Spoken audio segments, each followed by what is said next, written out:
Hi, I'm Dave Klein, and this is the Simulate Cybersecurity Newscast. This first news story of the week, Twitter's API set they use with their solution, with their application, was found to be very poorly crafted.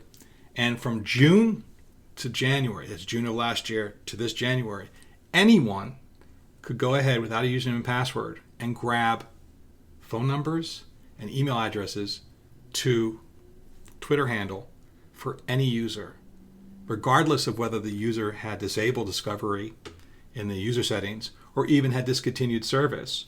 The point was you can get anyone.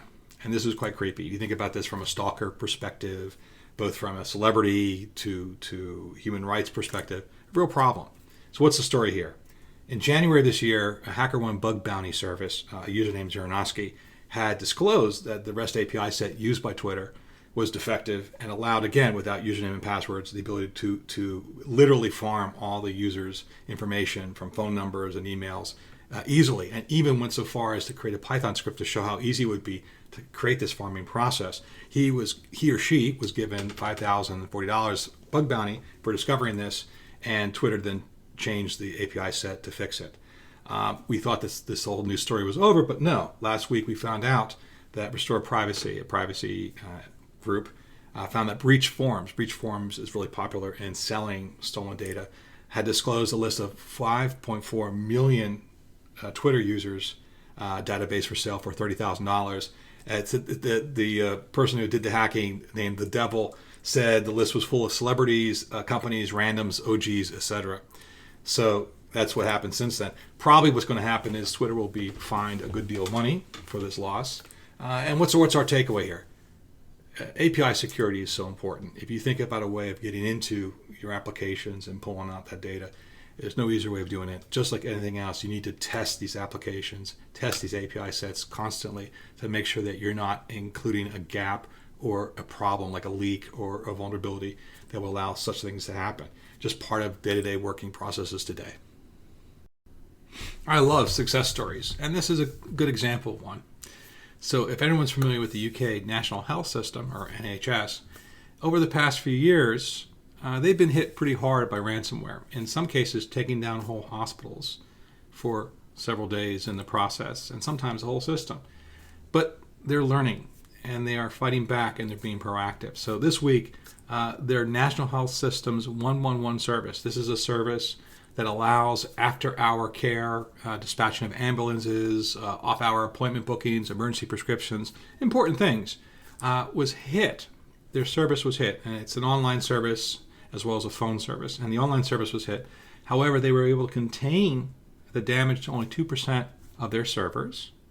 They announced right away what the problem was, and they had contingency plans in place that allowed there to keep moving on forward. They said, hey, if you're sick, go ahead and log in the 111. We'll take care of you. It'll be a little slower, but we'll take care of you. We also have local regional authorities that could take over. Here's some phone numbers. They had a plan, and they worked on that plan, and it was great. So from a business continuity perspective, it's a great example of what you need to do in business today, right? You need to think about, if you're hit with ransomware, hit with something, how can you minimize the damage and the duration and keep business going in a continuity fashion? And this is really kind of great. I'm sure they used testing and ran through their incident response plans and practiced, find out where things weren't working and fixed them. Really awesome. Great story. A continuing news story, we had talked about Atlassian back in June, that wonderful software package that many of us in high technology use all the time. I use it daily.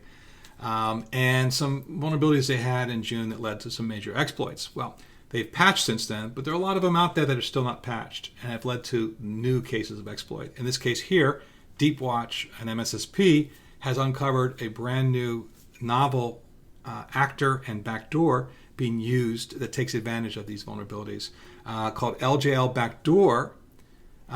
This goes onto a machine, runs various commands to enumerate the local system, network, and Active Directory, and begins to expunge data out to themselves. The actor, who they've labeled TAC 40, they are pretty sure it's related to espionage, but they can't rule out financially motivated as well.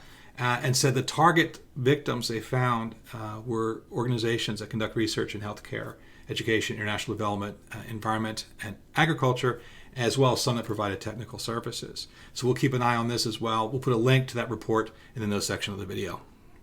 And that's the newscast for the week. I'm Dave Klein. This is the Simulate Cybersecurity Newscast. Stay well.